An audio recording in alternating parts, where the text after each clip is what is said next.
Welcome to the Power of Offense with Keith and Rodney, and I'm your host Keith, and right below me on your screen is Rodney. Greetings.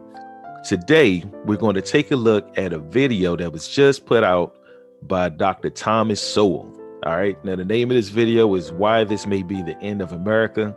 We think this is something that we should definitely cover, especially because we just had an election, right? And, we definitely want to see his opinion to why he say that a Biden-Harris America is scary, right? So we definitely want to take a look at this now. Here at the Power of Offense, we entertain you with legal commentary from a layman's point of view. That's what we do here at the Power of Offense. So I think we should go right into it, Rodney. Fair use, fair use. He should be immediately reaching out to our European partners and others and send private signals of deterrence and de-escalation to Iran and find a way to avoid the onrush of war. And the best way to do that, of course, would be to rejoin the Iran deal and build on it. The previous administration has now given Iran the go-ahead to develop nuclear weapons, and Iran is testing intercontinental missiles. Now, the thing that they're supposed to be preparing to do is attack Israel. Israel is closer to Iran than Boston is to Denver. You don't need intercontinental missiles to attack Israel. You need intercontinental missiles to attack people who are on another continent. And there's not a great mystery as to who would likely be the target of it if they ever decided to go that route. President Joe Biden took executive action Wednesday to undo some of Donald Trump's signature initiatives, including the travel ban on visitors from several Muslim-majority countries, along with Trump's efforts to build a giant wall on the U.S.-Mexico.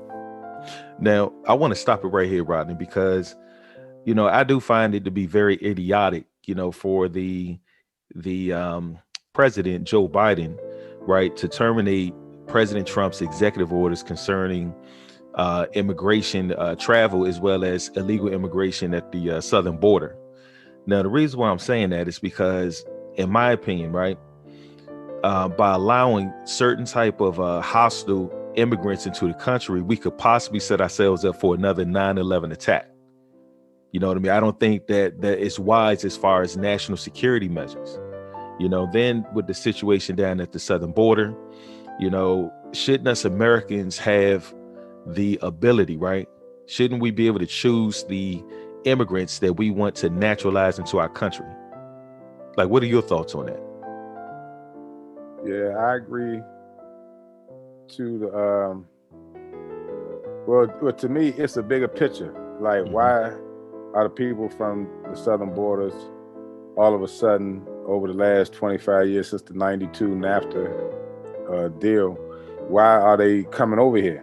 Right. They didn't, they weren't coming over here at an alarming rate prior to that. So it's policies and laws of the United States that force people to flee for a better life, whether they're right or wrong. So I don't believe anyone is illegal if you're born on this planet. However, at the same time, people, if they have restrictions and rules and regulations of how people from other countries are to enter the country, those rules and regulations ought to be followed.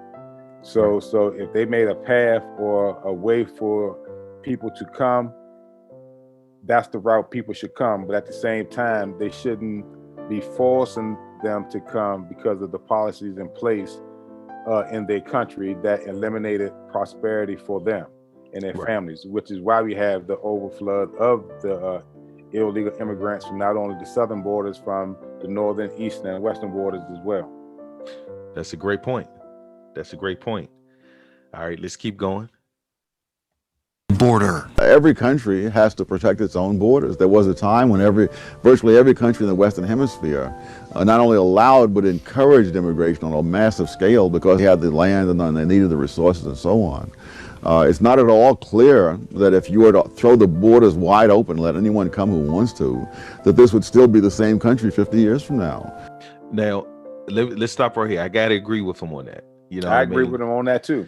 And you can't just open the borders because there's too much hostility. right. You know what I'm saying? The United States has created like a target on themselves.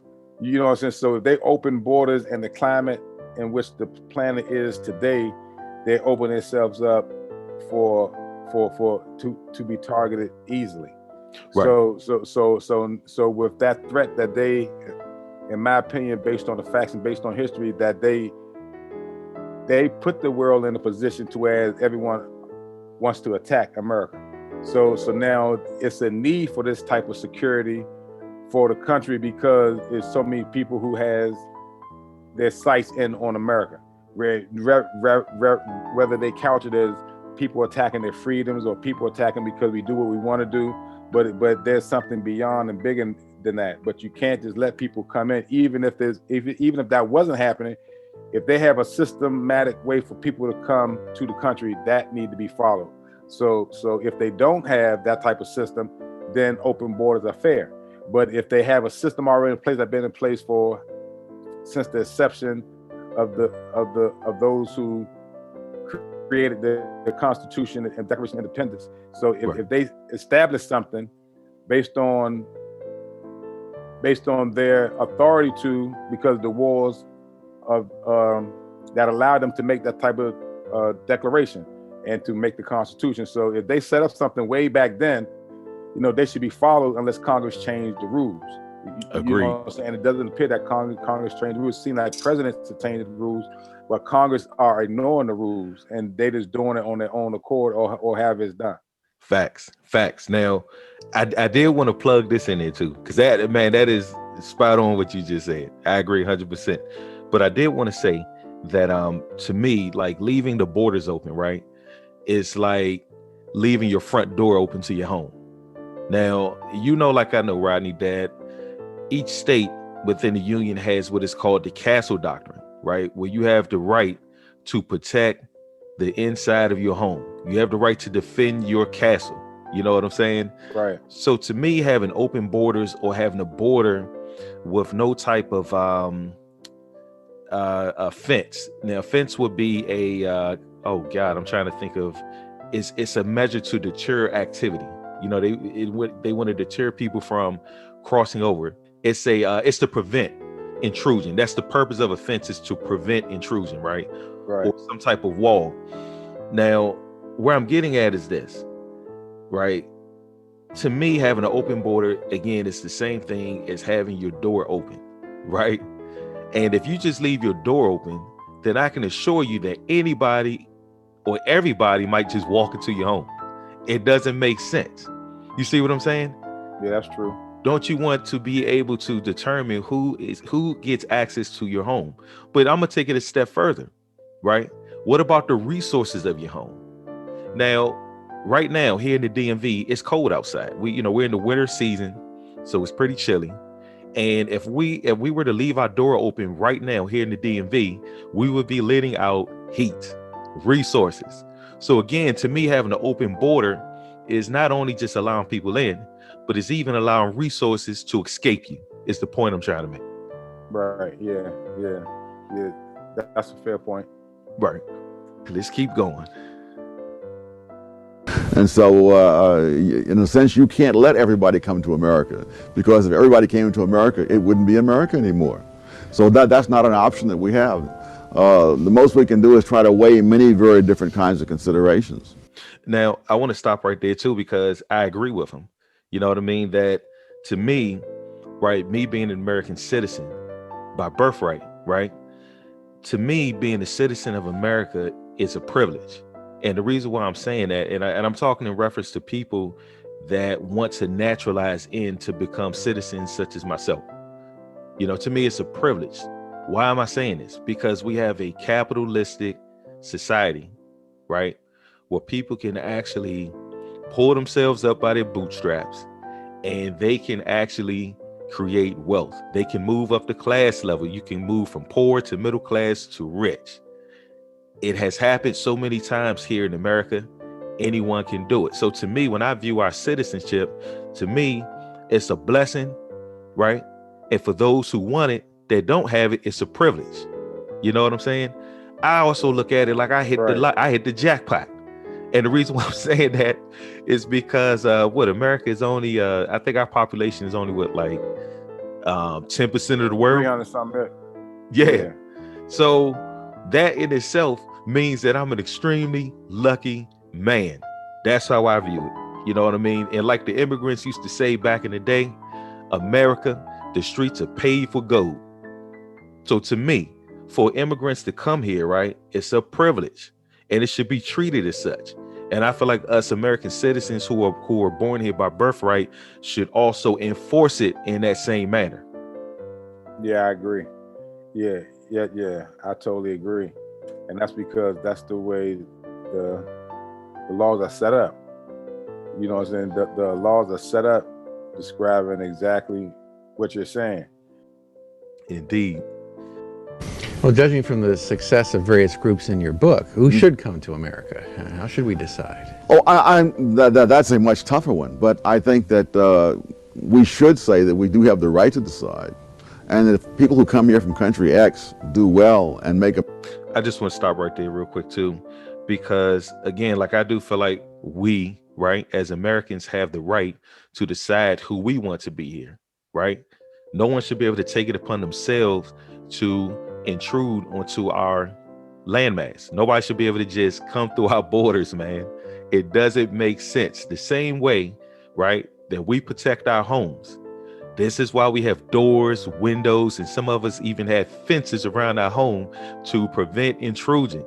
I feel the same way about our country. It's the same concept on a macro level.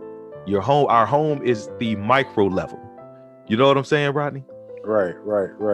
So whenever you say that we should choose or not, should we have a set of standards, or should those choices just waver based on our instinct, what we like, what we don't like? You know what I'm saying? Our prejudices, our non-prejudices. So what would determine who come and who doesn't come? A vote is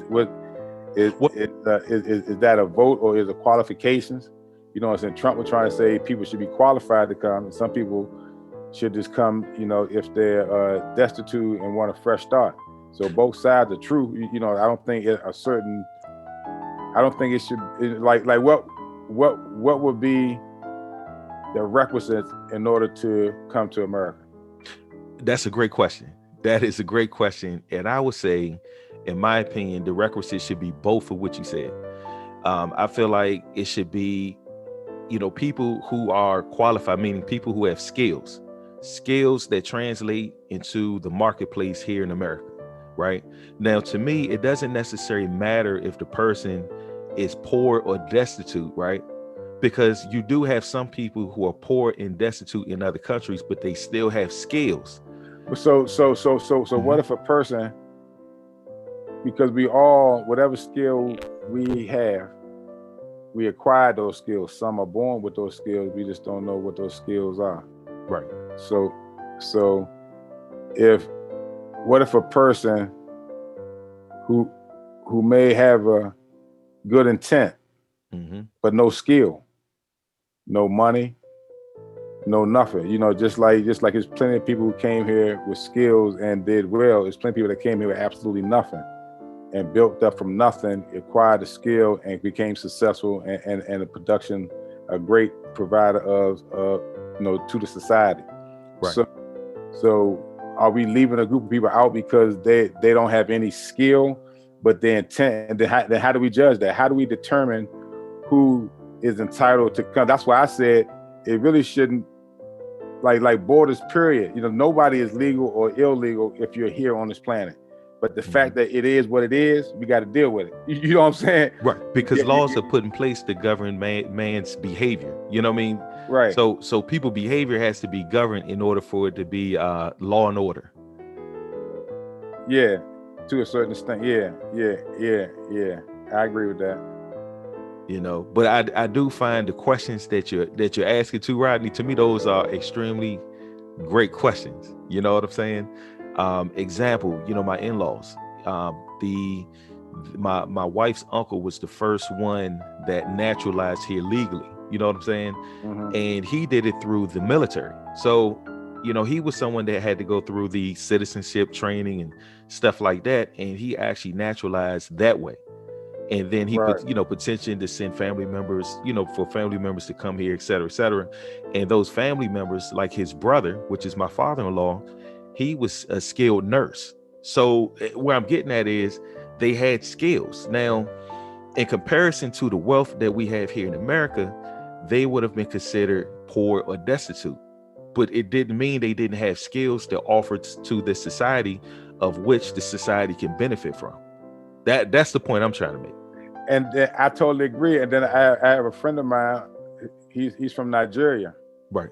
He came here in 1972 after he fought in the 1968 war in Nigeria. He been here. He didn't have a skill, but he went to school here. Mm-hmm. So he went to school and obtained skill. He obtained know how to work on computers. Now he's retired, got a nice house up in Silver Spring, raised 6 kids. Wow. Graduated except for one from school, because one of them had a little mental problem. The rest of them graduated college, everything, but he came here with no skill, just know how to war. You know, if you're in the military, that means that you know how to fight. You're a warrior. Right. You know, whether you win, lose, or draw, you're willing to go to war. So with the warrior background, 1968, just like your father, your great father-in-law came in the military. That's a warrior. You know what I'm saying? So it's not necessarily school. That's an instinct. Well, I was gonna say the skill is they have heart to join the military. Yeah. You have a lot of instinct. Yeah. That's but the instinct to be willing to die. So die for a country that you're not even naturalized in. Exactly. So therefore, when you come from the military background, I bet you he learned the skill that he was able to translate into money. He did. Right now, you know, so you use as a warrior. Whenever my friend came from Nigeria, he came from 1968 as a warrior. And from that, I guess he had they gave him the same credibility as your guy came from that country in the military. You know what I'm saying? So military respect military, game respect game. You know what I'm saying? So both came from that military background, and both came here really as warriors and wanting to provide a better life for them and themselves. They obtained the skill. Now I guarantee you, they didn't spend the rest of their life military. They spent the rest of their life with the skill they learned from wherever. But it was learned once they got here. And made a great living for themselves. Exactly. And that's the beauty of America. The streets are paved with gold. So would the skill that they learned to build here in America could have been obtained, or did they attain that skill here, or did they attain that skill where they came from? The answer would be they attained that skill here once they got here by whatever means. They just came through the military. Good point. And you see what I'm saying? So it's like, but that's a legal means. Intent. Yeah, but see, that's a legal means. Yeah. You know what I'm saying? Yeah. And I know what you're saying, because we agree on this. You know what I'm saying, Rodney? Yeah. Basically, again, there's laws. People come here legally. You know what I mean? You pick up skills. Just find a way legally to come is the point. Yeah. know? like the legal and illegal, I'm gonna point to the southern border, right? And I already said earlier why it's so many what people call I don't think anybody's illegal, they're just undocumented. Right. I guess why they use that word. You know what I'm saying? I say it's illegal, which it is according to their law. Yeah, you know illegal alien. So, yeah, exactly, because that's the term that they called it. You know what I'm saying? So, and that's their right. So to me, we need to focus on why there's so many illegals. Those that are criminals, some come just for the sole person being criminals. We both know that. You know what I'm saying? I think it should be just a task force just for them. What?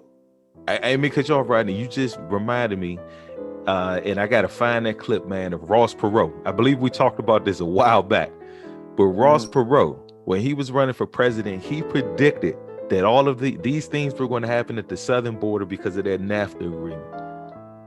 Yeah. He actually said it. I think he said that like in 80 something or like early 90s. Yeah, I think the NAFTA agreement was like 90. Yeah, I think it was early 90s when he said it. Yeah, so I think he said in 88, because I think he was out there in 88. Yep. I may be mistaken, but I think he was around 88. What was after that? 88, 92. Yeah, so in between that. It might have been the 92 campaign. Right. But I know he ran a couple times. Yeah. You know what I'm saying? Yeah. So this is civics and history at the same time. Indeed. All right, let's keep going. America a better place, then let more people come here from country X. And if people who come from country Y simply come here and become a burden on the American taxpayers, then less people should come from country Y. One of the problems we have is that the welfare state makes it very expensive to let immigrants in. So you have a country like New Zealand, whose total population is less than that of New York City. You know, and they have all kinds of barriers against immigrants. You know, they've got 60 million sheep there and 3 million people, and vast amounts of empty land. But the point is, once you put your foot on New Zealand soil, you're entitled to all kinds of benefits at the expense of the taxpayers, and therefore the taxpayers don't want you. So it's not just a question of number of people in the land, it's a question of what kind of system do you have. And one of Germany's problems, one of the reasons for the great hostility to immigration in Germany, is that they are a welfare state. If this was a place where you come in and it's up to you to support yourself, I suspect you'd have a lot less resistance to immigration. Let me say this, because kind of what we have going on here in America is a form of a welfare state. It is. Now, I'm gonna say this for the record. I don't believe all forms of welfare is bad. Like, I'm gonna give an example. Let me give an example to what I'm saying. I think because of how prosperous America has become, right? Programs like Social Security for our elders, I believe is a good program in the sense that, you know, they pay into it over the years. All of us do. When they retire, they actually have some money to pay their bills. You know what I mean? Outside of things like 401k, pension, etc., they still would get a check from the government for all the years of their labor and service into the system. Now, I'm gonna give an example to why I'm saying this. Now, one of my in-laws, right? One of my wife's uncles, we had a discussion and he was just explaining to me how he's so thankful to be an American. You know, he was now this man is in his 70s. He was like, he's extremely thankful for being an American, because he said back at home in the Philippines, he said, if I was my age now, he said, I wouldn't have anything, because they don't have any system like we have here in America. He's like, all of these years that he has worked, right? Because he was a nurse also. All the years that he's worked, he's paid into the system. He's like, he's able to live extremely well in his retirement off of his pension and of course his Social Security, right? So when we're talking about like social programs like that, I actually think those type of social programs are necessary in this type of society that we live in. What do you think, Rodney? Or what's your thoughts? Yeah, I agree that like all social services are not bad, because we all in one time or another need assistance. Right. And to me, I'm gonna go back to the education of the people. Mm-hmm. You know what I'm saying? So if the people are educated young, you know, so that would mean your parents had to know and your grandparents had to know. Unfortunately, most of ours did not. So right. We just didn't know. We out here living aimlessly based on the education we received from the system. So we don't know better. You know, we don't know that we're going to get to a point, hopefully, in one day where we won't be able to take care of ourselves the way we did earlier in our lifetime. So many of us don't know that we have to sacrifice and prepare unless you're born with a golden spoon in your mouth, or you come from a legacy of wealth. Right. You know what I'm saying? But if you have to build and create on your own, most of us wasn't taught that. Right. You know what I'm saying? Yeah. So we don't really go into it like we're preparing, because you really have to prepare to become old to really take care of yourself. Mm-hmm. You know what I'm saying? So if there's a system in place where they collect some of what you work for, it's like forced savings. They're forcing you to save for your future because they feel as though you can't do it yourself. Right. You know, we supposed to be able to build, grind yourself and live by yourself with the help of those if you have offspring. Right. You know what I'm saying? That's the basis of family. You know what I'm saying? Tribalism, family, you know what I'm saying? We take care of each other, and to be looked out for, taken care of, welfare state really wouldn't exist. We always take care of ourselves, but that's not the type of society we live in right now. And the average person don't even, they're not even considering the fact that at some point they won't be able to labor the way that they are in their early years. Exactly, because they don't know any better. Right. You know what I'm saying? Because they didn't learn from their parents or wherever they learned, they just didn't know. Yeah. So therefore, this system really saves the day for those who don't know. That's real. You know it's kind of like, no, go ahead. I didn't mean to cut you off. Yeah, because if you don't know, and all you know is, well, you go to school, you graduate, you either go to a further school, work all your life, then you die, and then whatever you do in between, that's what you do. That's pretty much what life is. You born in this system as it is. You born, you go to school, you work, and you roll out. You finish work, then you roll out. That's what it is. So what you do in between those phases, that's what you do. But when you learn the education, you learn the education to work, right? You're working to provide and survive. And then you get to a point where you can't work anymore. So where are the fruits of all your labor? Going back. So this system is telling you, I don't believe that the average person can provide for themselves when they get to a point where they can't work anymore and provide for themselves.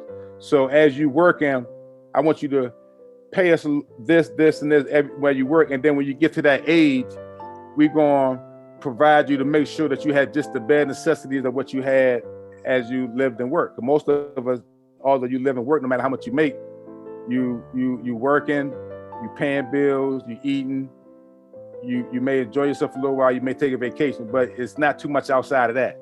Right. It's for the average American. Some is beyond that, many are below. So I'm just saying around average. That's pretty much what it is. Right. So it's going to be a point, and they done thought this in advance that it's going to be a point where you can't produce as fast as you did back then. So you're going to need a little help. So since you done gave us all this little money, we're going to save it for you, and then we're going to spit it back out to you until you roll out.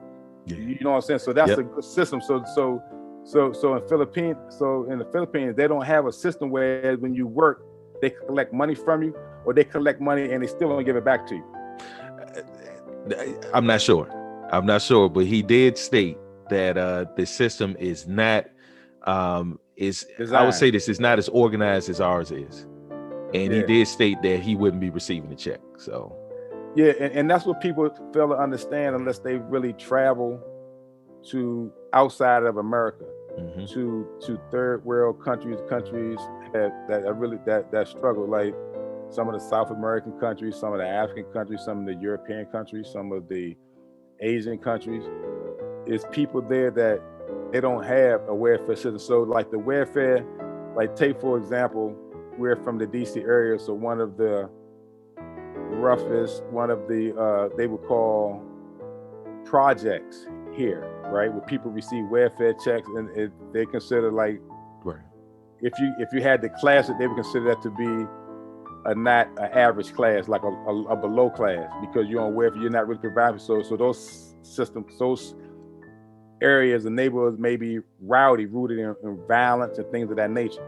So those people who receive those checks on the 1st and the 15th, right? Right.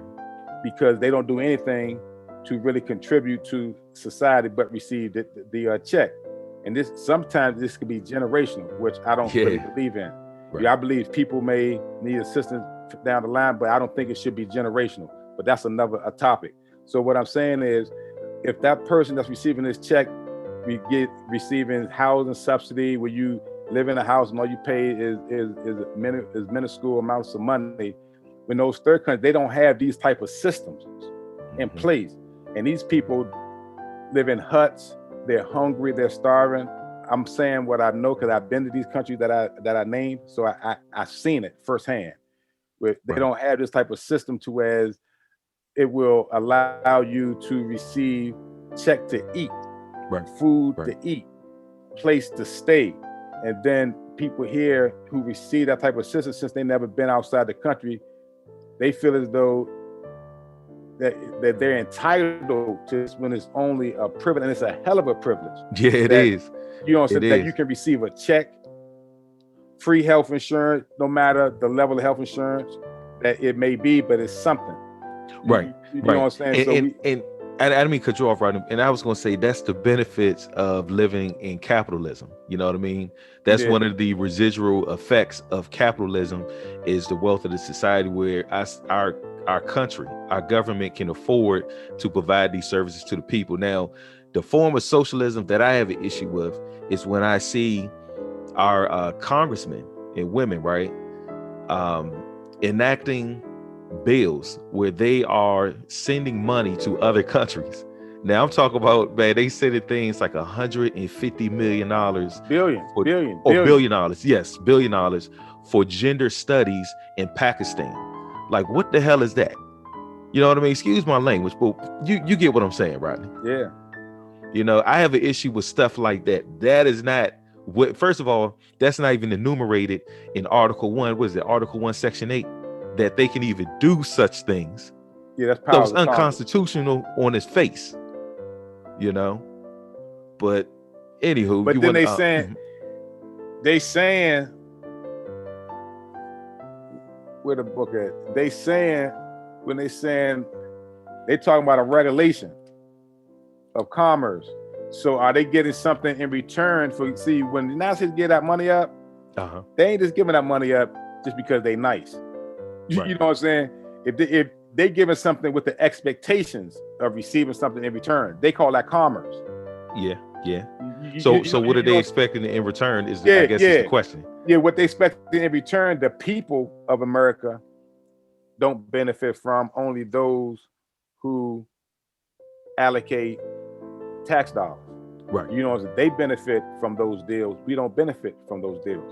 So therefore, what Keith is saying, that he disagree with all that money going, I agree. But the reason why that money is going, because those are deals that are being made. There has to be a deal that's being made. You just don't, if we in so much debt, alleged debt, trillions of dollars, according to the news, Congress, and the president, that we're in $1 trillion in debt, how can we afford to give anything? I agree. If you're in debt, how can you continue to give someone money that you don't have? That's true. You know what I'm saying? Unless it's some sort of deal, something that you're getting for it that you're not disclosing.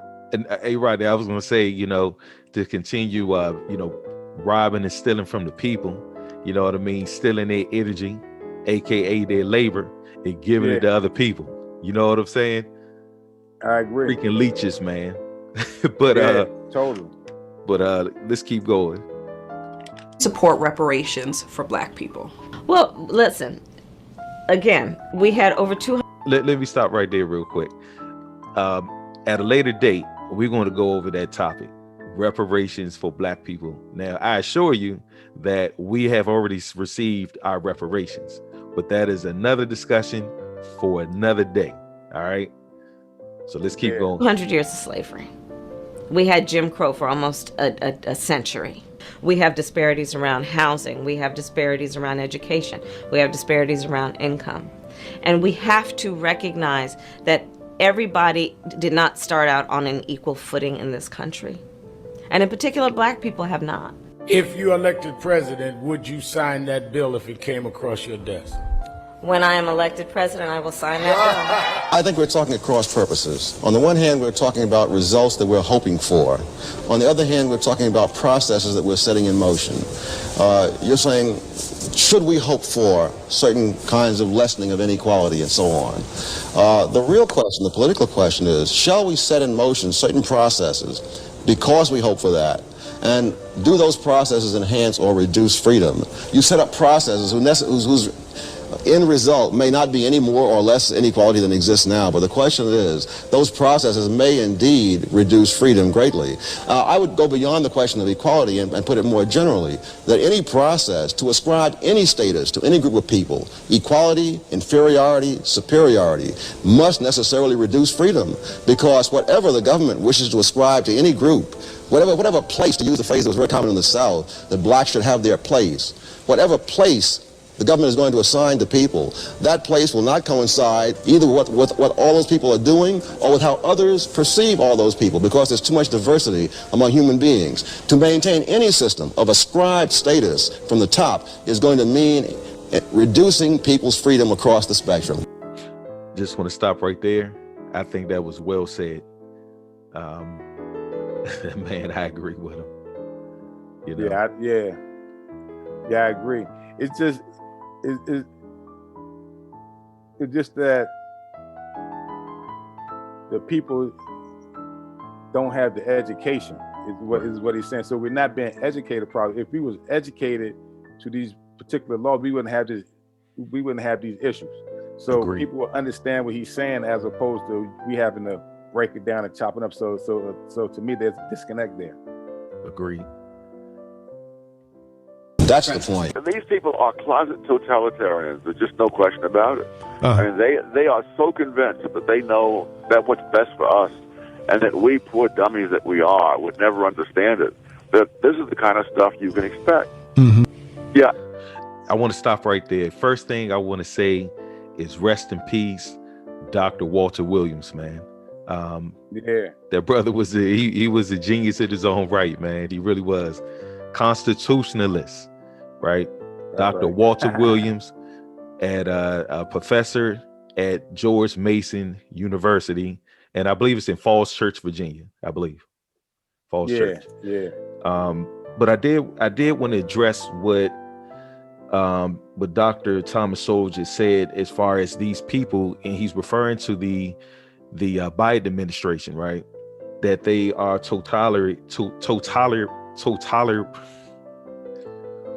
help me out, Rodney. I'm pronouncing it totalitarian.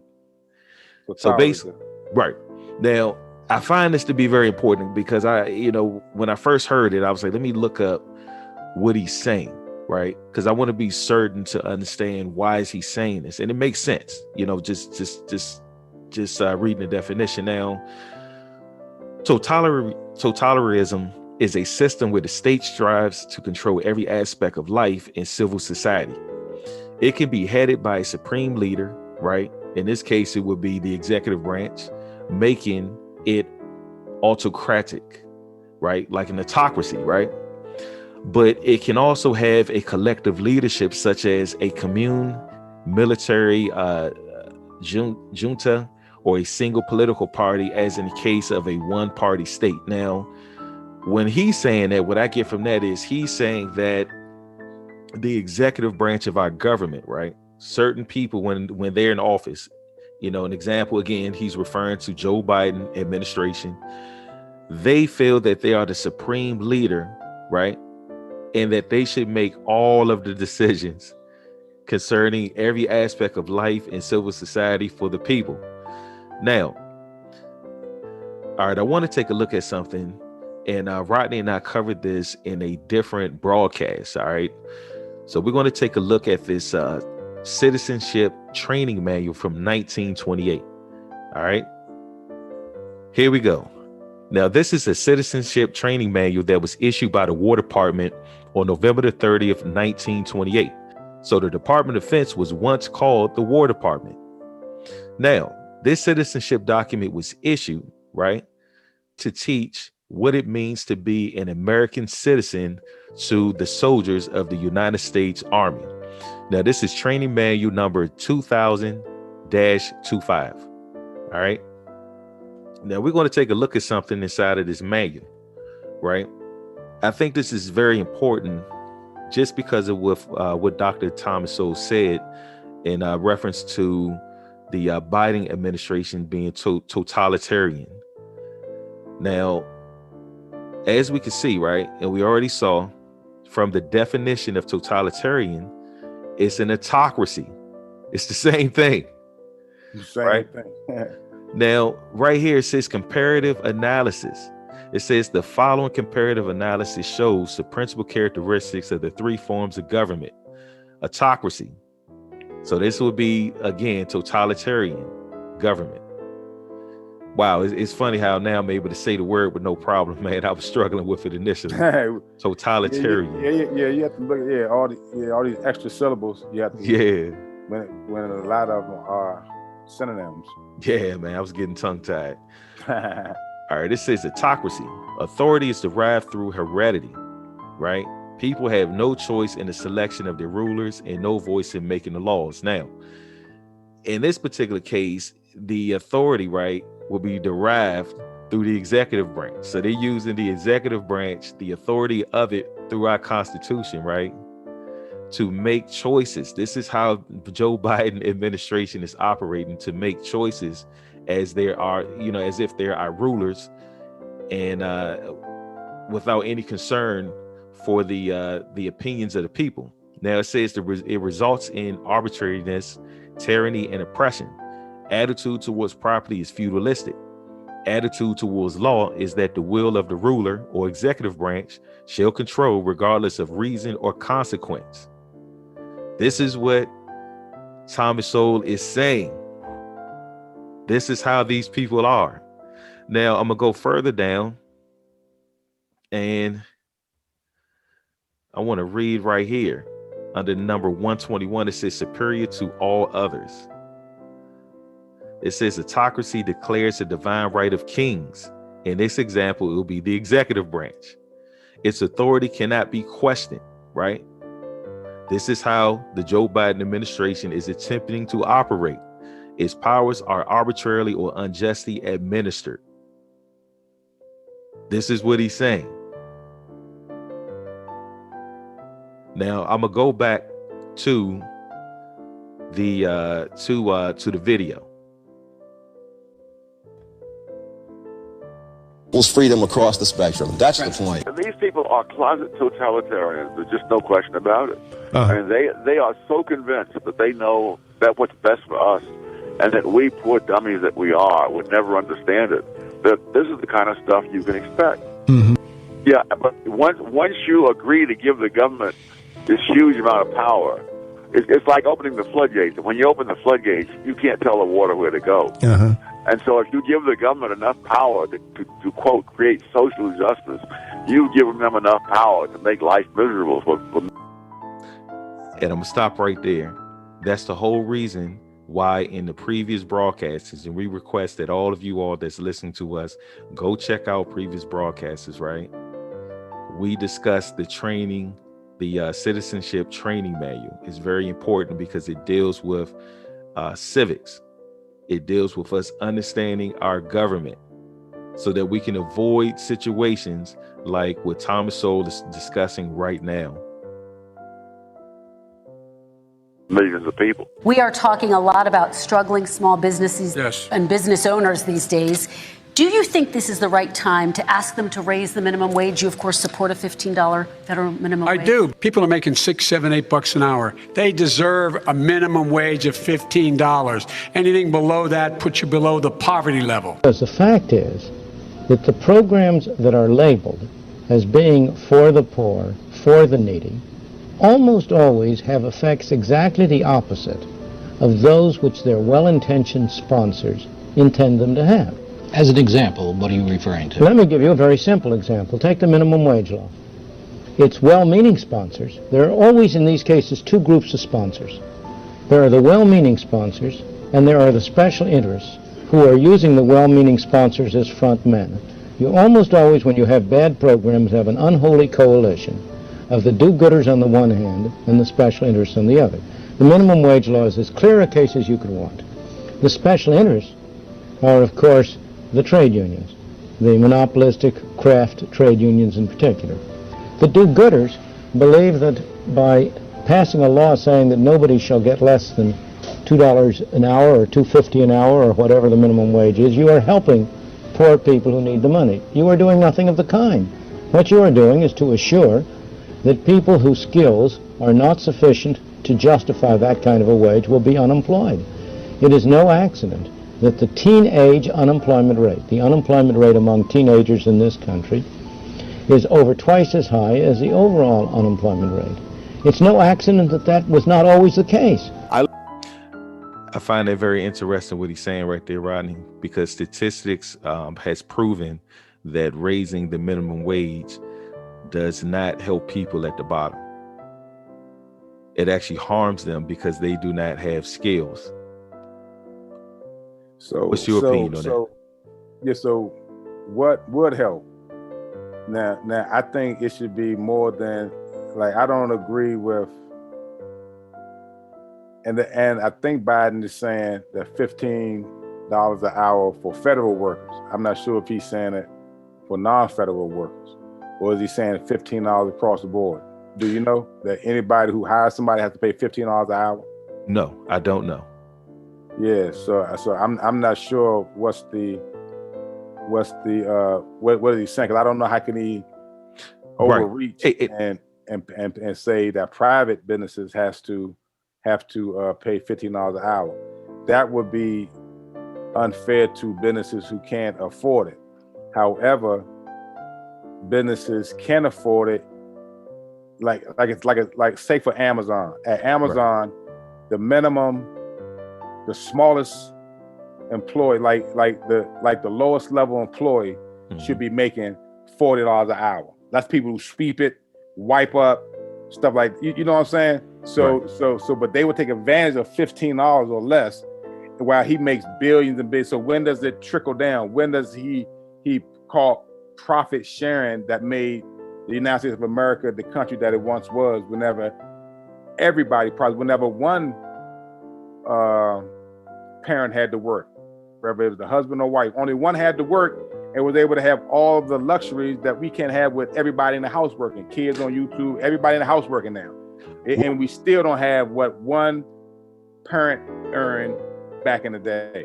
So when are they going to trickle down versus, I don't think they should force small companies to pay something that they can't make.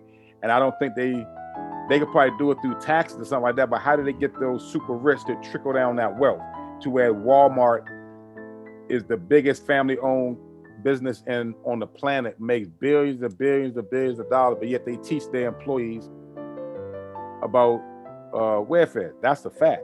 You know what I'm saying? Where they only hire part-time, where they don't share their profits. We got to share the profits, and those big companies have to pay. And then you won't have to worry about $15 a minimum wage for companies that can't afford it. Well, let me say this, Rodney. I actually agree with what you're saying concerning that. To me, we have gotten here through the degradation of the public's education. You know what I mean? That the average private citizen is ignorant. But not even just that, the ones at the top, these people like Jeff Bezos that owned Amazon, they are still private citizens too. Do you see what I'm saying? Right. I kind of feel like in the past there was a time in this country where the upper class that owned the companies, the businessmen, actually did care about the well-being and livelihood of their workers. You see what I'm saying? And example. That's not the case now. Right. I'm gonna give you the example. Yeah. My dad had an excellent retirement from Giant Food. Right. Giant Food used to be the largest employer in Prince George's County, Maryland. My dad worked there for over 40 years, had an extra retirement from there. He was under the old contract with the union, right? Uh-huh.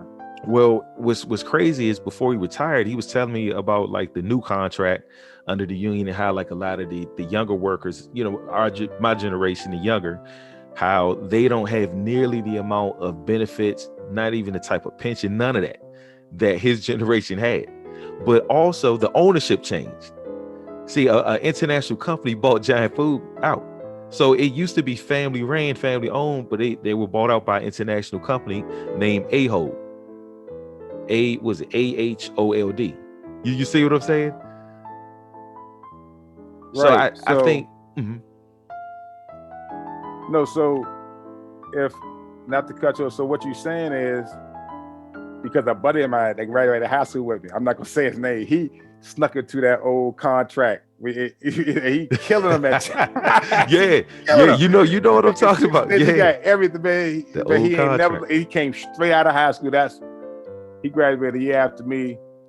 That's over 35 years. Yeah. So he's been killing them. So I get it. So what you're saying is that, or I'm gonna ask the question: are you saying that the company that something should be in place where those companies should have to take care of, at least, if they don't do nothing for the community, they have to take care of their workers, and then their workers have the moral and civic duty to help the community if need be? I think that would be a great thing. Are you saying that these people, these big companies are making all that money, are not doing that?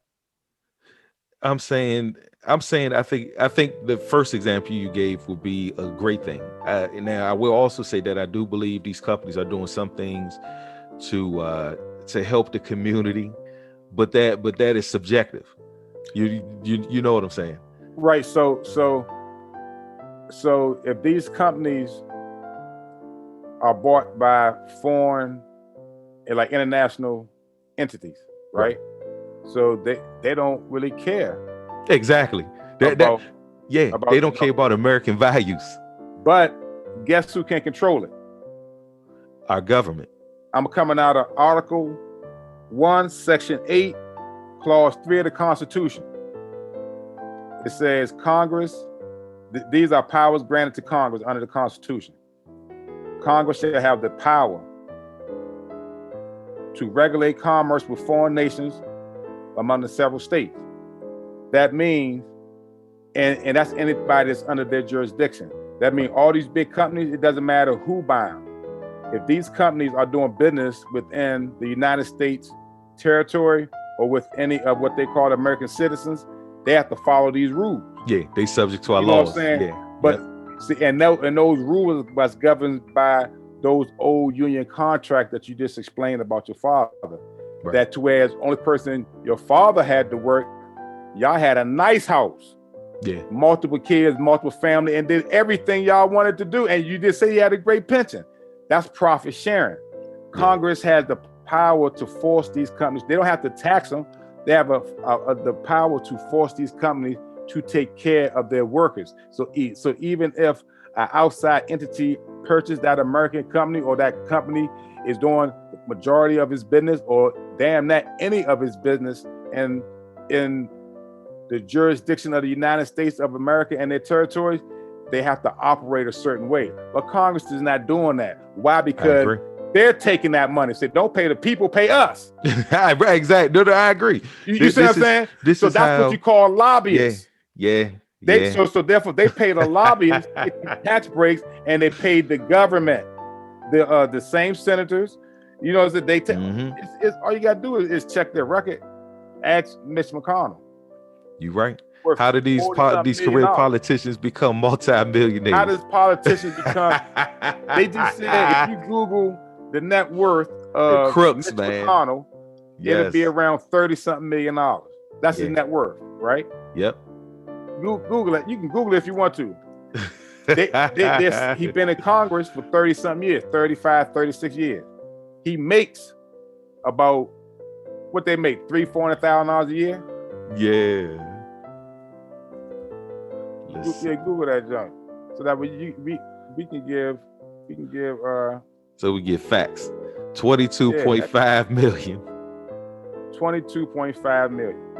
Yep. So if they're saying his net worth is 22.5 million, and Google his salary.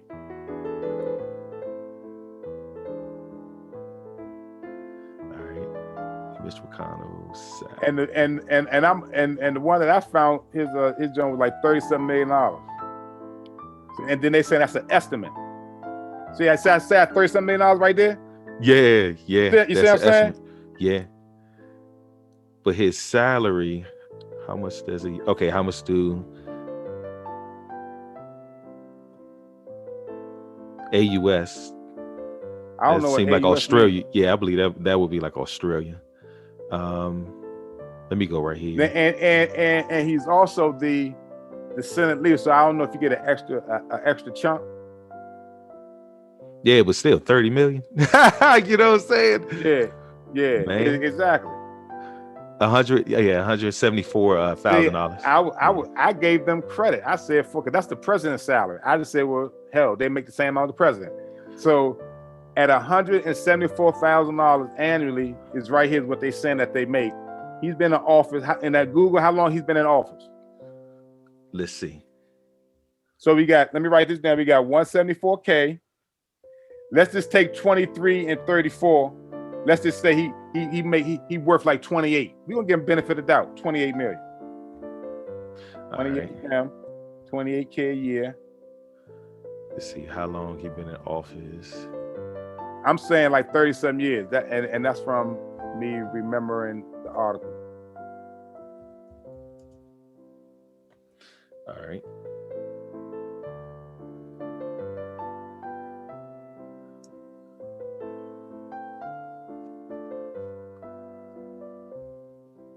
And we don't mean to digress so much, but here at the Power Office, we like to provide facts. Exactly. So I would have gave him credit by saying he made 400,000 a year, but he only make like 180. And let's say 200,000 because he's the Speaker of the House. I'm gonna give him 200,000. 84. Yeah, 84. He was first elected 84. So that's 36 years because that's when I graduated high school. Yeah. So 36 years. Let me where my phone at? You got a calculator right there? Well, check this out. I was doing the math. Now I just took 30 million. 30 million. Trying to see if you can see it. 30 million divided by 200,000, right? Uh-huh. And it would take him 150 years to get to 30 million. or even better, I'm taking 200,000 and I'm multiplying it times 36 years. Yeah. Hold on, let me do the whole 200,000. 200,000.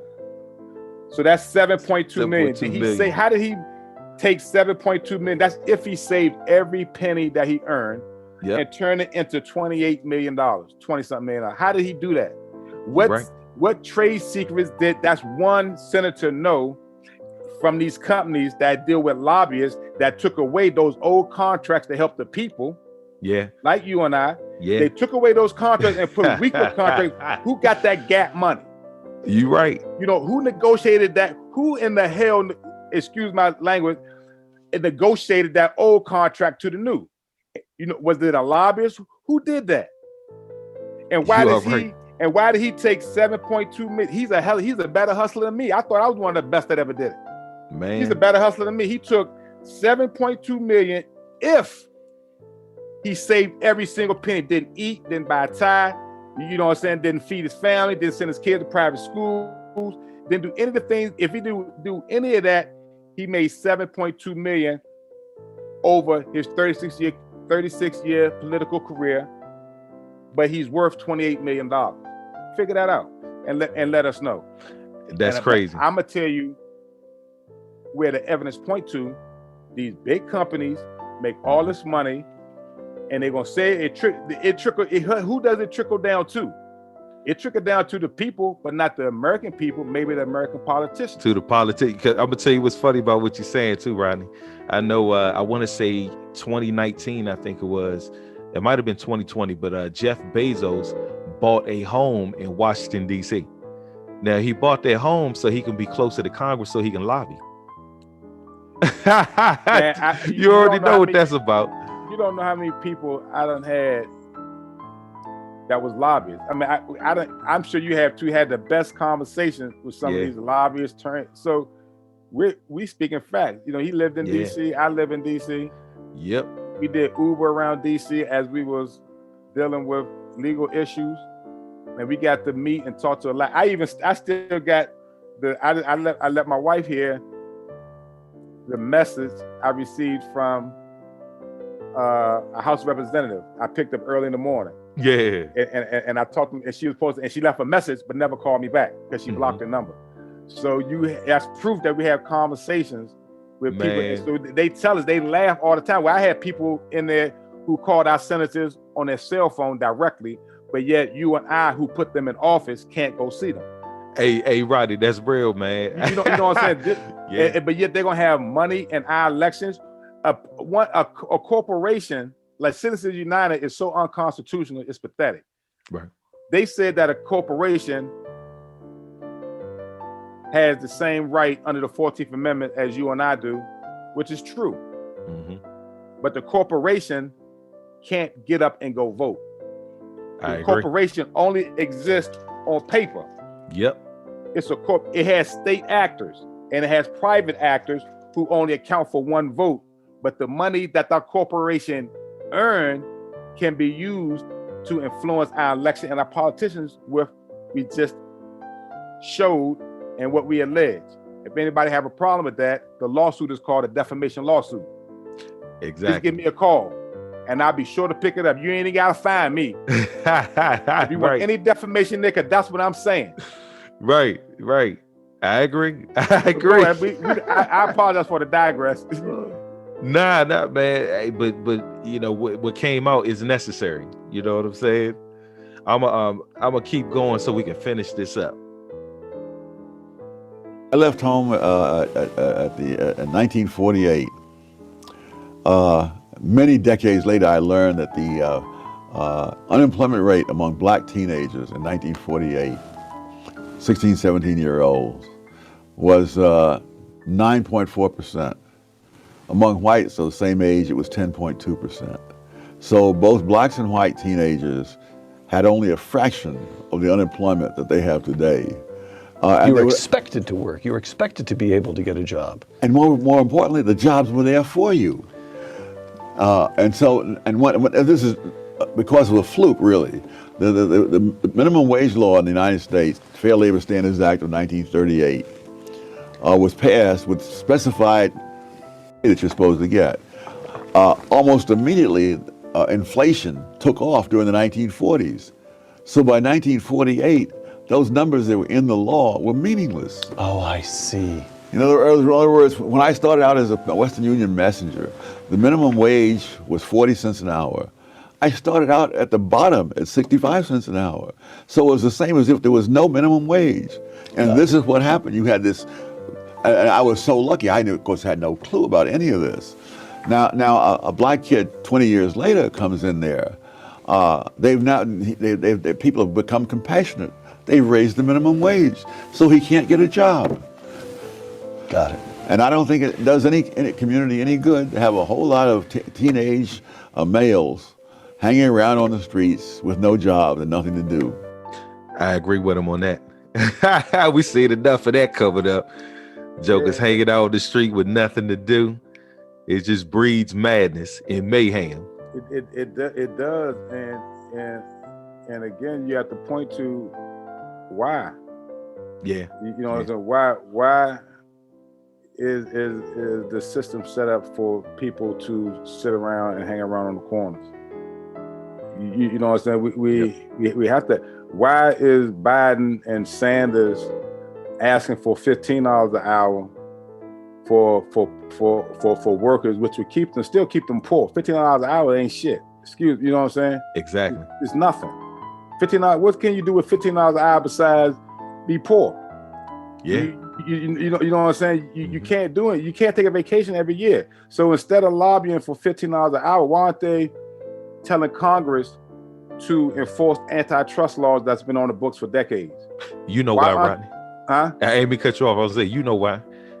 The reason that's what the people need to be advocating for, not for $15 an hour, but for them to intervene and do their job. And they won't understand it. They need to understand the law that we need to be getting Congress to pass. Not $15 an hour to keep us poor, but to pass so these corporations that operate in America has to profit share. Real trickle down. That's trickle down. The trickle down that Ronald Reagan was talking about, he diverted it. He said trickle down to the people, but he diverted it from the people to Congress. Yeah. Because that's when McConnell came. That's when everybody came during that Ronald Reagan trickle down era. You see what I'm saying? So trickle down economics. That trickle down need to come back to the people, and we have to do it through these corporations who are doing business with the American people. They have to, if you work for them, they have to provide way more than a living wage. They have to share the profits every year, and that's what they're going to be forced to do in the future, because it's going to have to be transparent through this blockchain thing. That's a whole nother conversation, but they're going to have to be transparent, and the American people going to have to be educated and knowledgeable enough to know how to use this Congress. I just read you the Constitution, what Congress has the power to do. So stop begging companies. This Constitution right here tell you what Congress has the power to do. I just said it. You want me to read my glass? I'm gonna read it again just in case you missed it. Yeah. Read it to us again, Article please. 1, Section 8, Clause 3 of the Constitution. These are powers granted to Congress. Congress shall have the power to regulate commerce. Right? When that one word is such a high level of legalese, it covers everything you ever done in your life. Because believe it or not, everything you've done has been commerce. When you go outside, when do you go outside and don't spend $1? You ain't lying. It costs me. That's why I stay in the house. Dating a woman is commerce. Hey, Rodney, dating a woman is commerce. That's commerce. Don't get me started on that. Right. It's all commerce. But Congress has the right to making a child. Even with foreign making nations, a child is commerce. Yes. Everything is commerce. You know what I'm saying? It's a form of commerce. It's offered acceptance. Yeah, exactly. Making a child. So what we're saying is that people need to understand what to lobby for. Lobby for $15 an hour is a waste of time. We need to be lobbying Congress, and we need to put people in. It may take 15 years to put people in Congress like us who's going to force laws to help benefit the masses of the people. Then we wouldn't have to worry about what people are most concerned with financial wise. Because your company, all these big companies who do business here in the United States would do business here in the United States for the benefit of the people per Congress, or don't do business here. Period. Facts. You know what I'm saying? That period. Don't do business here. I'm with you on that. All right. I am not a charter school fan. The point is, if I'm president, from charter schools to this are gone. And let me stop right there. Because, and we haven't talked about this yet, Rodney, but I'm actually gathering the data right now. But I have some really great information that we want to drop on all of our listeners, man, concerning this whole thing with these charter schools. Because I assure you, right? I assure everyone that your Democratic, and I'm being specific with this, your Democratic politicians, right, are against charter schools for their own self-interest. And charter schools have helped the Black community so much. You know what I'm saying? I got a whole segment I'll put together for us to break this thing down, man. Oh yeah, and we're going to go in. Okay. All right.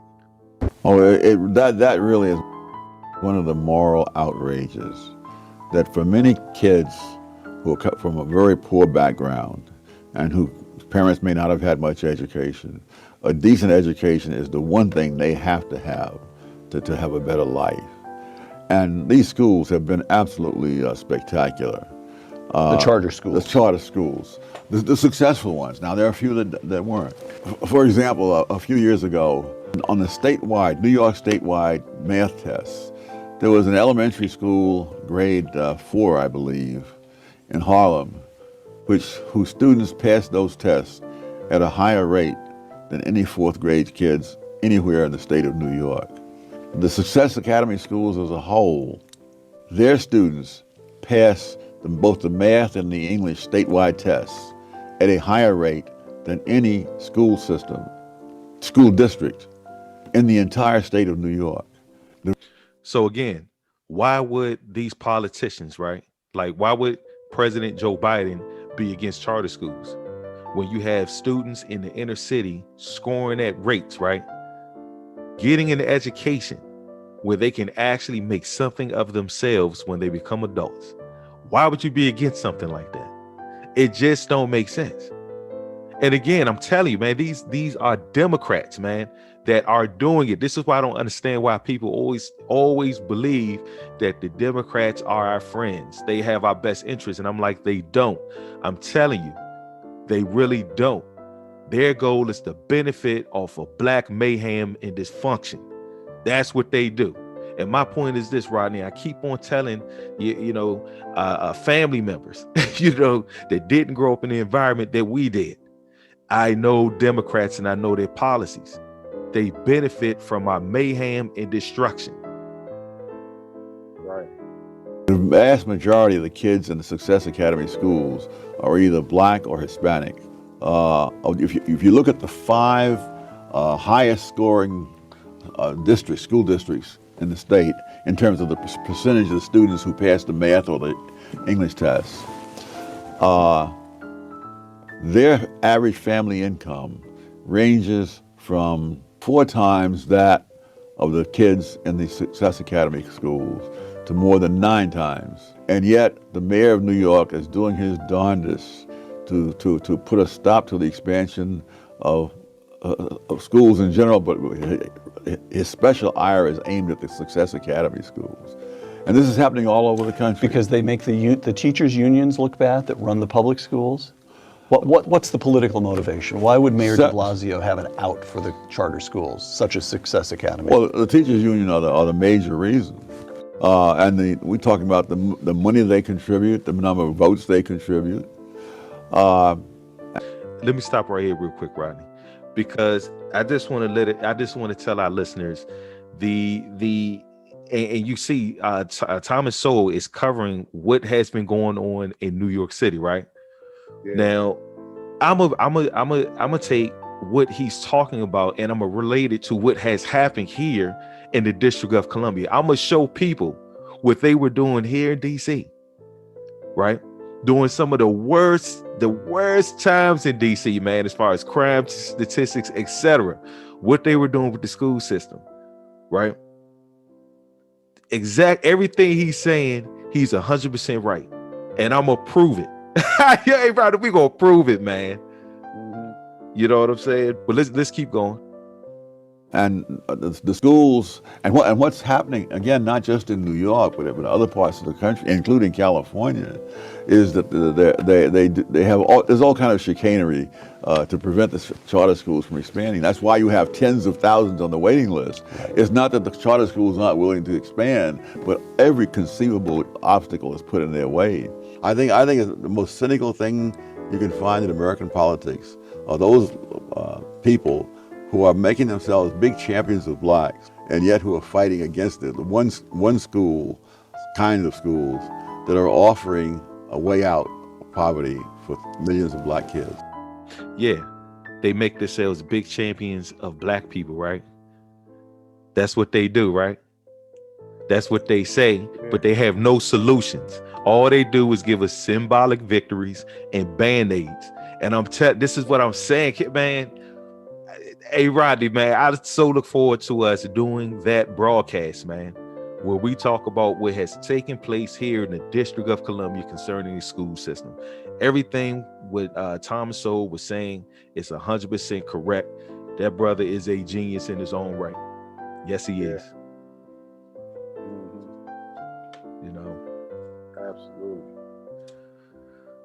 But yeah, I'd like to thank everybody for listening in again here at the Power of Offense. This was an awesome broadcast.